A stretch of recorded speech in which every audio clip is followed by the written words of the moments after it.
This is part 2 of the episode 18 commentary on Doug's worst day. Why not use the word okay? Again, I'm complaining about the word okay. I think I kind of overdid in this episode, but you have to remember this is like way back, episode 18. Still in my first season, technically. Patty mayonnaise?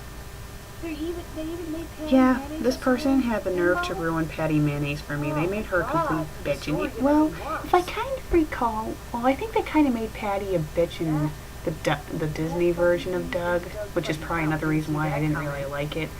But, you know, I really loved Nickelodeon's Doug. But this fanfic is ruining both versions for me. I mean, I'd rather watch Disney's Doug than read this stupid fanfic. And I'm sorry, Romeo and Juliet, what type of name is that? It was stupid. It really did annoy me after reading that. I'm like, seriously? Romeo and Juliet? So this story pretty much implies that everyone in the Doug universe is obsessed with being jerks and swearing every other line. I think I even count how many swears show up in this story at the end of this episode. Well, maybe not really swears, I think it was like the F word or variations of it. We'll see when we get to that part. Once Doug was in the corner, he was pissed. Why must I be the laughing stock of this school? Why me? He began to think of how to get revenge on it. Probably another in-character thing about Doug. I do remember him being a whiner in the show. But then this is where the story got a little too weird for me. Doug had a bad day, so what does he do? He plans to murder people. Wow, that doesn't scream psychopath, does it? Yeesh. It just doesn't make any sense. I mean, Doug is not the type of person who's hurtful or mean or vindictive. And like they made him into a vindictive creep in this story. It just didn't make any sense. And I think that's one of the reasons why the story did not work. And as the story went on, it just got weirder and weirder. I mean, this part right here was really creepy, where he pretty much beats the crap out of her and beats her to death. And then it's implied that he does, quote-unquote, other things to her. I'm not going to go into detail about what exactly he does to her, but the implication makes me shudder a little. Yeah, the look on my face is like, huh? Yeah, wow. And then the fact that he says, no, that felt good beating up someone. I don't know, the story is just not good at all.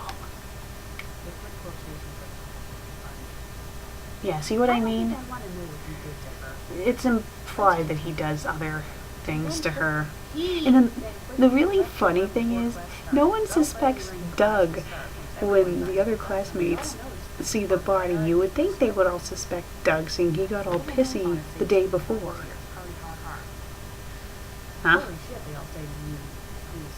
Well, except for Doug. Like, anyone actually says one word in unison like that doesn't make any sense. It would have made more sense if they had him say a bunch of gasps came from the classmates when they entered the room and saw Mrs. Wingo, instead of them all saying, holy crap, in unison. I don't know, that's just way too scripted. Thank you, Captain Obvious. Now, how would you know this, you little slut? And this made no sense either. Well, can't you tell? She was all beaten and bloody. That sounds like something the murderer might just say. And then pulled out a knife and shanked her little bitch till she died. Yeah, that just made no sense. I mean, I don't know. I don't know what to say. I mean, reading this story, I'm thinking to myself, okay, this is very colorful. Why hasn't anyone come back yet? And what made no sense, why did Doug have Skeeter killed? Skeeter didn't do anything wrong to Doug. Just doesn't make any sense. I mean, especially seeing in the beginning of the story, it's implied that him and Skeeter are lovers. Skeeter was off and Doug was now by himself. My, how well this is working out, Doug thought.